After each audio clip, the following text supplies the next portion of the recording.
Le 26 mars dernier, nous avons proposé quelque chose de simple et surtout qui devait être consensuel, à savoir que les différentes formations politiques se réunissent pour travailler ensemble à l'élaboration d'une charte pour favoriser la diversité dans les CFA, dans les centres de formation des apprentis.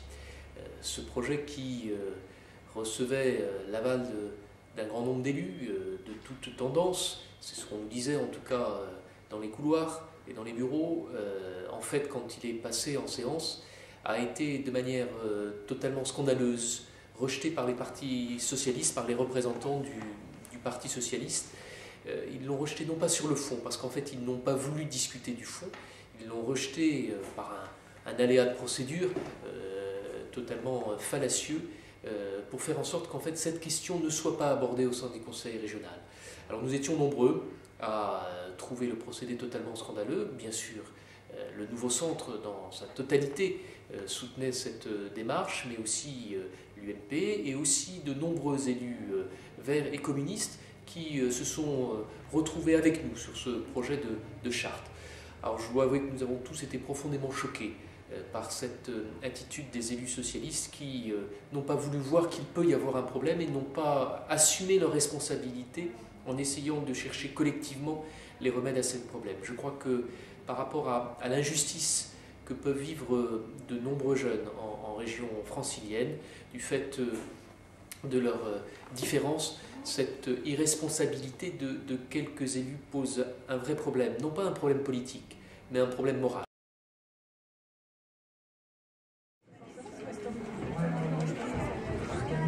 Chers collègues, nous passons au rapport présenté par le groupe Centre et Apparenté.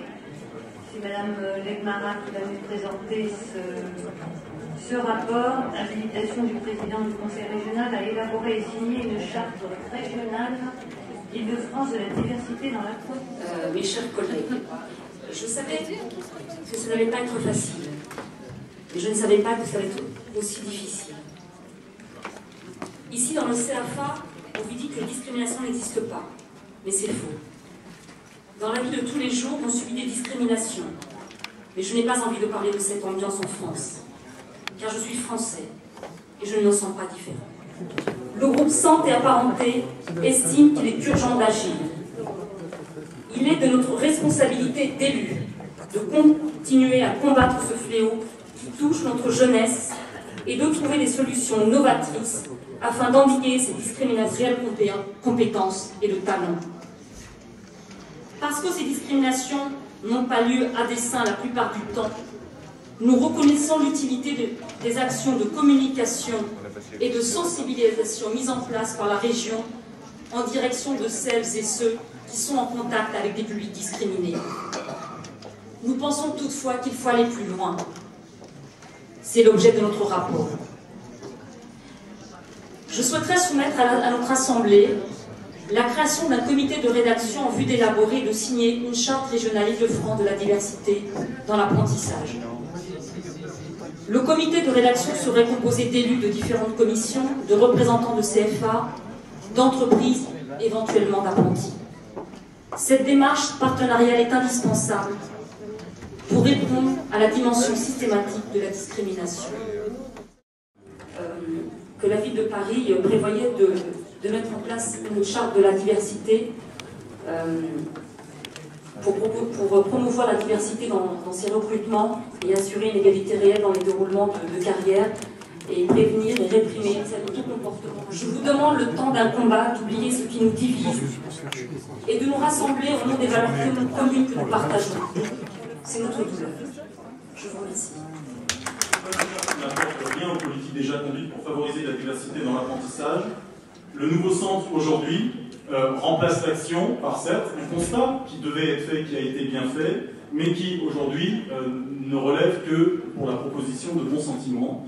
Et c'est pour cela que nous pensons qu'il n'y a pas lieu de délibérer. La première réaction du Parti socialiste soit le refus de débattre sur un sujet majeur et important.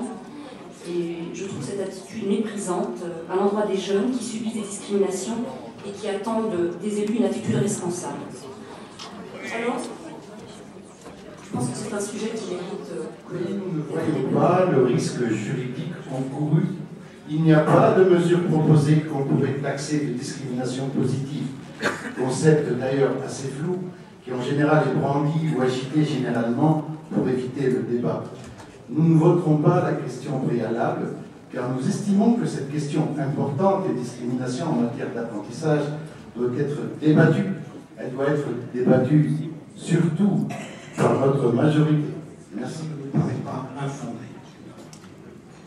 Nous soutiendrons donc cette question préalable.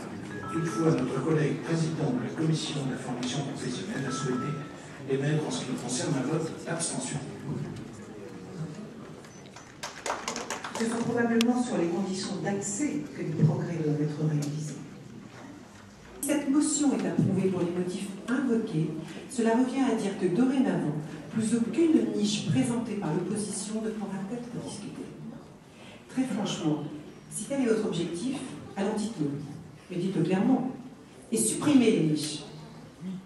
Sérieusement, vous ne pouvez pas prétendre mettre en place un dispositif destiné à ouvrir un espace d'expression pour tous, mais exclusivement réservé à la majorité. Le socialiste a beau jeu ce soir de lui dire que dans ce domaine, il fait plus fort, plus vite et mieux. Le Parti socialiste a raison, puisque lui, il a fait de la lutte contre les discriminations une arme politique. Il sait donc de quoi il parle, et il sait pourquoi il agit comme cela. Donc, nous ne voterons pas cette question préalable du Parti socialiste, parce que vous avez le droit d'aller jusqu'au bout de votre démonstration, et bien évidemment, nous serons amenés à voter contre. Je ne sais pas si en fonction des... Je ne sais pas si en fonction des groupes qui voteront la question préalable, j'aurai le temps tout à l'heure de développer ma motion de renvoi, mais en tout cas, il y a d'autres raisons dans la motion de renvoi qui, là, pour le coup, se rapprochent de ce qui a été dit dans la question préalable du Parti socialiste. Nous allons procéder, nous ouvrons les... Non, laissez-moi parler. Oui, allez-y. Je vous ai interrompu, je vais plus finir ma phrase. Un groupe de 8, nous sommes 5 dans l'hémicycle, et donc le droit de poser les 3 cartes aux personnes qui ne sont pas là. De toutes les façons, ça se vérifiera au résultat.